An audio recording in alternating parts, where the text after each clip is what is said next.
Hola amigos, en la actualización de Ucrania de hoy, vamos a ver algunos de los principales acontecimientos en Crimea, incluyendo una explosión importante que causó un gran revuelo. También hablaremos de las dificultades a las que se enfrenta Rusia para mantener los suministros para su armada. Estos acontecimientos no solo afectan a los combates actuales, sino que también podrían determinar el futuro de la región. Veámoslos más de cerca. Gran incendio en Feodosia. Impacto en las operaciones navales y la logística rusas. Parece que se están produciendo avances sustanciales en Crimea, más concretamente en el puerto de Feodosia, considerado uno de los más importantes para la armada rusa. Según los informes, actualmente se está incendiando un importante depósito de petróleo en esta región. El depósito está situado cerca del asentamiento de Beregovaya, que en ucraniano se denomina Berehove. Como almacena combustible para las operaciones navales rusas, esta estación petrolífera es extremadamente importante. En estos momentos, el fuego sigue causando estragos, lo que dificulta su control por parte de los equipos de intervención. Existe la posibilidad de que el fuego se extienda a otros depósitos de petróleo, ya que al menos 2 de ellos están envueltos en llamas.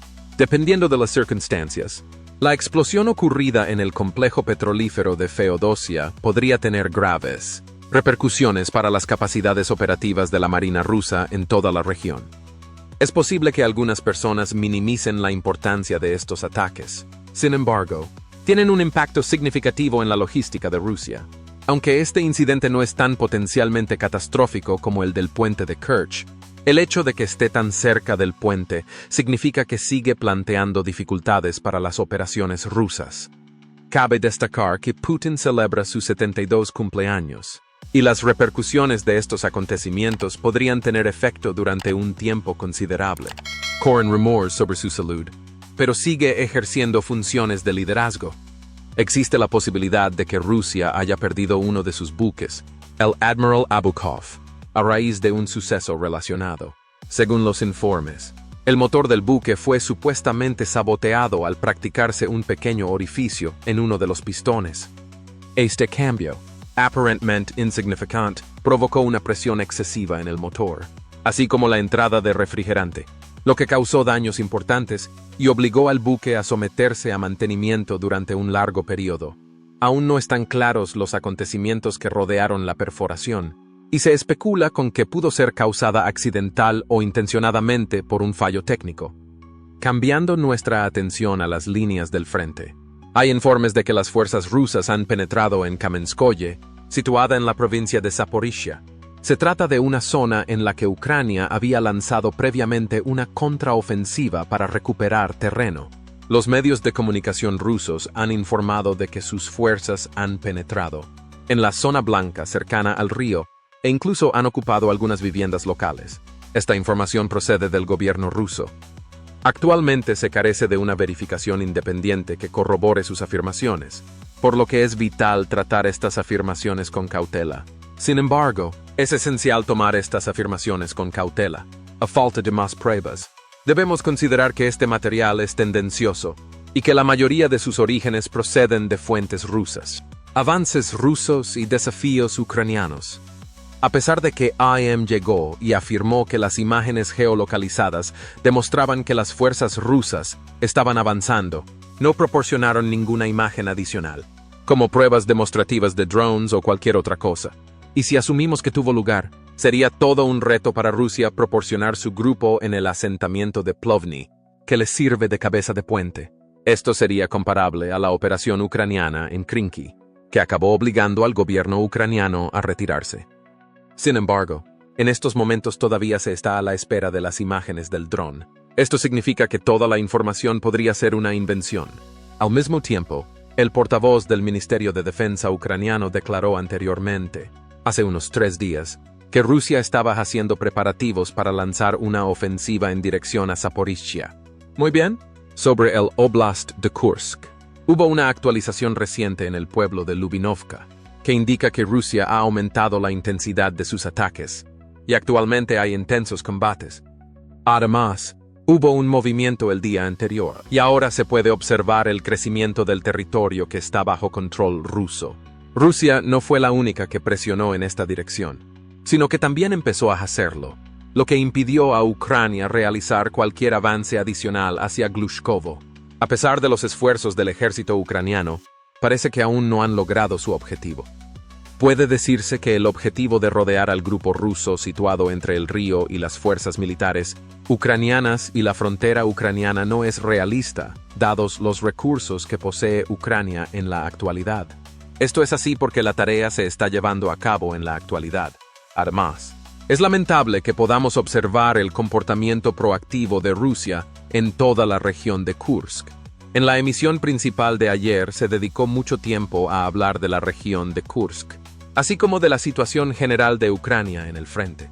Puede verse que Ucrania solo tiene dos objetivos principales en esta operación de Kursk. Empezar por la central nuclear de Kurchatov-Sokursk es el objetivo principal de esta misión.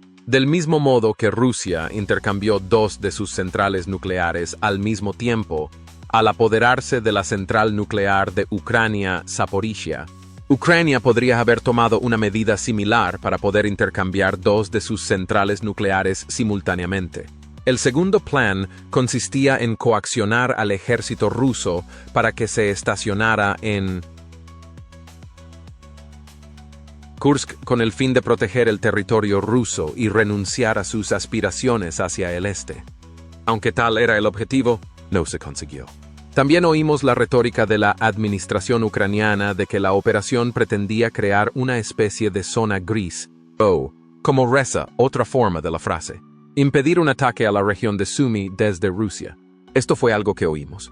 Existe la posibilidad de que Zelensky se refiriera a eso, pero es importante tener en cuenta que Rusia no tenía una presencia significativa en la región en el momento del ataque a Kursk que llevó a cabo Ucrania.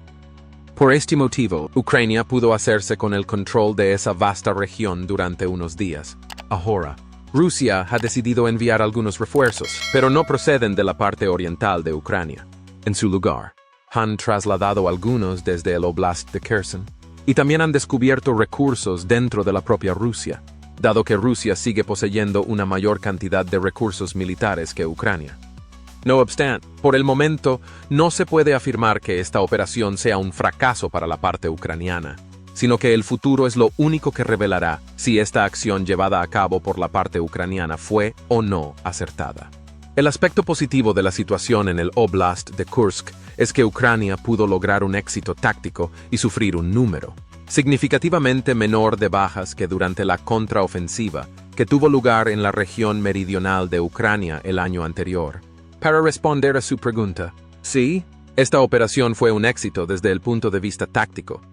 Situación actual en Pokrov. Ahora, avancemos en dirección a Pokrov. ¿Seguimos?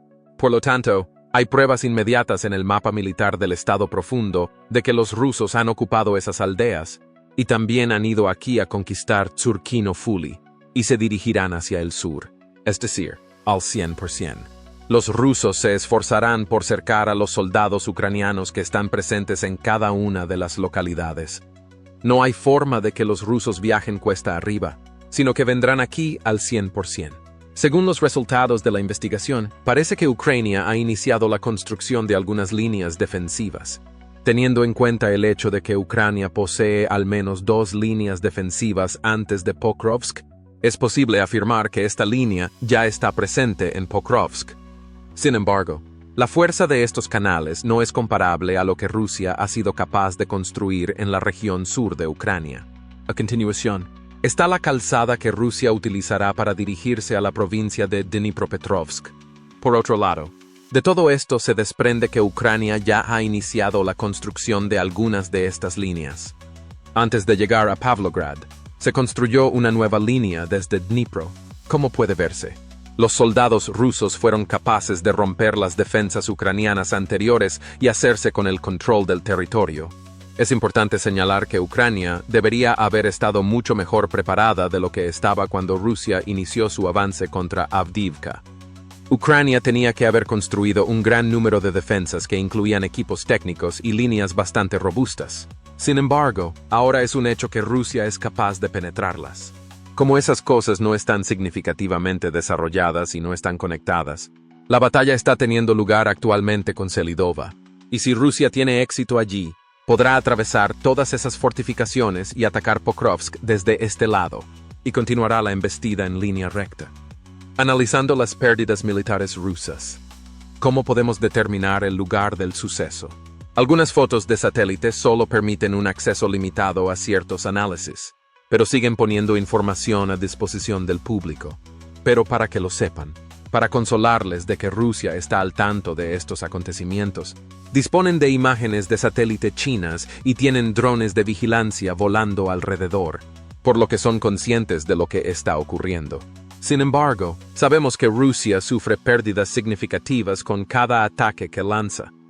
El Instituto para el Estudio de la Guerra ha determinado que Rusia ha sufrido la pérdida de al menos 830 vehículos militares desde que comenzó a combatir en Avdiivka. Esta información se basa en cálculos realizados por el instituto. Cuando hablamos de esto, nos referimos a una sola dirección. Rusia ha perdido al menos 539 tanques y 120 BMP y BTR. Los camiones de suministro y los vehículos ligeros no se incluyen en estas estadísticas porque no se consideran tanques. Tanques y vehículos de infantería son los únicos vehículos, lo que supone una cantidad sin precedentes. Al menos el 80% de todas las pérdidas no pueden recuperarse. Durante todo un año, Rusia fue capaz de apoderarse de casi 1,000 kilómetros cuadrados, lo que equivale a lo que Ucrania podría adquirir del Oblast de Kursk en cuestión de días. En consecuencia, para que Rusia se apodere de la totalidad del Oblast de Donetsk, necesitará gastar toda su fuerza. Y está claro que está perdiendo un número significativo de voluntarios. En el Oblast de Belgrado, por ejemplo, hay un nuevo contrato por valor de 3 millones de rublos. Así pues, basta confirmar un contrato con el ejército ruso para recibir 3 millones de rublos. Eso equivale a $31,500. Intente imaginar cuánto dinero supondría esto para un ruso típico. Por lo tanto, si Rusia sube las apuestas, indica que necesita soldados desesperadamente, y tampoco quiere declarar una nueva organización de fuerzas a gran escala. Aquí se muestra para su análisis un gráfico muy intrigante de los años, que incluye el primer año de la guerra, el segundo año de la guerra y el tercer año de la guerra. Se trata de una cifra récord, y representa la media de pérdidas diarias que se produjeron durante esos meses concretos. Corresponde al número de pérdidas diarias que se produjeron. Como resultado, la media de bajas rusas a lo largo de septiembre, que fue el mes anterior, fue de 171, lo que supone un récord absoluto desde que comenzaron los combates. En este mismo momento, justo antes de las elecciones en Estados Unidos que tendrán lugar en noviembre, podemos observar la escalada de la guerra, en la que Rusia está empleando todos los recursos a su alcance para ganar el mayor terreno posible. ¿Qué importancia tiene esto? Porque Rusia cree que puede poner fin a la guerra, puede tomarse un descanso de unos años para reestructurar sus tropas y luego lanzar otro ataque contra Ucrania. Además, las fuerzas rusas intentaron lanzar ayer un asalto contra las fuerzas ucranianas cerca de Solotar, que se encuentra cerca del pueblo de Neva. Sin embargo, las defensas ucranianas pudieron resistir al convoy ruso. Polémica postura del primer ministro eslovaco sobre Ucrania. Hoy, el primer ministro eslovaco, Fico, se ha reunido con el primer ministro ucraniano, Denis Shmyhal, para tratar varios temas, entre ellos la participación de Ucrania en la OTAN y la Unión Europea, así como las infraestructuras energéticas. Según el primer ministro de Eslovaquia, el país no está a favor de la entrada de Ucrania en la OTAN y se opondría a ella. Sin embargo, el primer ministro de Eslovaquia cree que Ucrania debería ser miembro de la Unión Europea.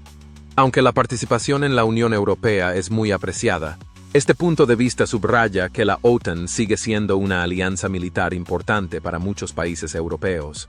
Las declaraciones de Fico apuntan a un enfoque más combativo, dando a entender que si Bruselas está interesada en proporcionar a Ucrania armamento de largo alcance, debería estar dispuesta a tomar medidas decisivas. A algunas personas les puede resultar chocante este lenguaje, ya que establece analogías con declaraciones de políticos como Dmitry Medvedev. Estas comparaciones implican que Fico está llamando la atención dentro de las circunstancias de Rusia. Por otra parte, se siguen produciendo avances en el ámbito militar. Se ha llevado a cabo la modernización de un tanque Abrams que fue entregado a Ucrania. La modernización incluye la incorporación de mejoras como la protección contra drones y el aumento del blindaje. Contacto 1. Al permitir que los tanques resistan mejor las amenazas aéreas, estos cambios son esenciales para hacer frente al creciente uso de drones en la guerra, cada vez más habitual. Se produjo un incendio en una base militar de alto nivel en Moscú, y algunos informes afirman que podría estar relacionado con el ataque de un avión no tripulado ocurrido durante la noche. Este incidente es similar al ocurrido anteriormente. Afortunadamente, no había personas en el interior del edificio, y lo único que resultó dañado fue la propia estructura. Este episodio suscita gran inquietud en cuanto a los procedimientos de seguridad que se aplican en lugares militares tan vitales. Además, Yegor Guzenko, también conocido como Certens, un bloguero ruso de Z, está siendo sometido a procesos judiciales y sigue detenido. Podría ser condenado a prisión como consecuencia de las acusaciones de haber herido a varios miembros de las fuerzas del orden durante un incidente especialmente reciente. Hay una parte de la sociedad rusa conocida como los Certens que propugna opiniones fuertes, en particular las que son hostiles contra Ucrania y otras comunidades. Es posible que esto haya influido en los problemas legales a los que se enfrenta actualmente. En general, parece que la situación se decanta a favor de Ucrania. Belousov, ministro de Defensa ruso, ha buscado recientemente a personalidades significativas, especialmente blogueros militares, para insistir en la importancia de preservar el control sobre la información. Por todo ello, parece que el gobierno ruso está cada vez más preocupado por la gestión del debate público y la disidencia en la lucha en curso. Guerra de la información. La cuestión es, sin embargo, ¿dónde buscarán los rusos la información? Buscarán noticias, posiblemente incluso del lado ucraniano, porque hay una parte significativa de la población que no confía en las noticias oficiales rusas. En consecuencia, probarán diversos canales. Como consecuencia de este ambiente, Ucrania ha creado varios canales prorrusos para promover sus puntos de vista, lo que es un indicio de que actualmente se está librando una guerra de información en Internet. En nuestra calidad de influenciadores pro-ucranianos, podemos participar en esta batalla informativa expresando nuestro apoyo a Ucrania y difundiendo información veraz. En este contexto, un individuo digno de mención es Viktor Bout, un notorio traficante ilícito de armas que fue intercambiado desde una prisión de Estados Unidos por un destacado jugador de baloncesto. El Wall Street Journal ha revelado que Bout ha reanudado sus operaciones y ahora proporciona amplios suministros de armamento a diversas organizaciones terroristas, entre ellas Hamas, Hezbollah y los Houthis. Se cree que sus operaciones dependen de la inteligencia de los servicios occidentales, lo que complica aún más la situación de la seguridad en la región. Su reactivación en el comercio de armas supone una enorme amenaza por este motivo. Un aspecto relacionado es que las fuentes indican que Vladimir Putin ha decidido destruir su mansión de Sochi para evitar que se convierta en objetivo de los drones operados por el gobierno ucraniano. Han surgido dudas sobre la naturaleza de esta acción, es decir, si se trata de una medida de precaución o de un componente de una campaña más amplia para restaurar su imagen y sus fortificaciones. Además, hay noticias preocupantes sobre el ex viceministro de Defensa ruso, Shoigu, que ha sido detenido y ahora se enfrenta a cargos de blanqueo de dinero en relación con el uso indebido de fondos del proyecto del transbordador de Kerch. Shoigu fue detenido y ahora se enfrenta a cargos de blanqueo de dinero. Dado que Putin, junto con el FSB, está intentando eliminar de sus filas a los oficiales corruptos. Este episodio saca a la luz la corrupción generalizada que existe dentro del ejército ruso. Los problemas estructurales, por otra parte, implican que la lealtad a Putin suele primar sobre la destreza profesional, lo que dificulta cualquier esfuerzo por llevar a cabo una reforma seria. Un hecho más optimista y alentador es que Holanda ha declarado que enviará más aviones de combate F-16 a Ucrania. Se prevé el envío de 24 más en los próximos meses. Esta ampliación de la potencia aérea es necesaria para Ucrania, sobre todo porque los cazas rusos actuales suponen un obstáculo considerable. El despliegue actual de los F-16, que se emplean sobre todo para proteger ciudades civiles, en vez de participar en combates en primera línea, plantea interrogantes que necesitan respuesta. La utilización de estos aviones de última generación para enfrentarse a la muy desarrollada fuerza aérea rusa parece ser el fundamento estratégico de esta decisión. Así, Ucrania podrá mantener intactas sus defensas mientras se prepara para posibles operaciones ofensivas. La actual guerra de la información sigue configurando el cambiante panorama geopolítico, con acontecimientos como el tráfico de armas de Butt y el movimiento de activos militares influyendo significativamente en el conflicto actual. Estos acontecimientos, combinados con las crecientes tensiones en Crimea, subrayan las complejidades en juego. Sin embargo, en medio de estos desafíos, todavía hay lugar para el optimismo. Los daños en las instalaciones petrolíferas de Feodosia brindan a Ucrania la oportunidad de reforzar sus capacidades militares, convirtiendo potencialmente una situación difícil en una ventaja estratégica. Además, el interés de la comunidad internacional por cuestiones como la corrupción en el seno del ejército ruso y el creciente apoyo de naciones como los Países Bajos ponen de relieve el potencial de la colaboración mundial para fomentar la paz y la estabilidad. Este momento exige un diálogo continuo y esfuerzos diplomáticos para dirigir la región hacia un futuro mejor. ¿Qué opina de estos acontecimientos? ¿Podría la cooperación internacional allanar realmente el camino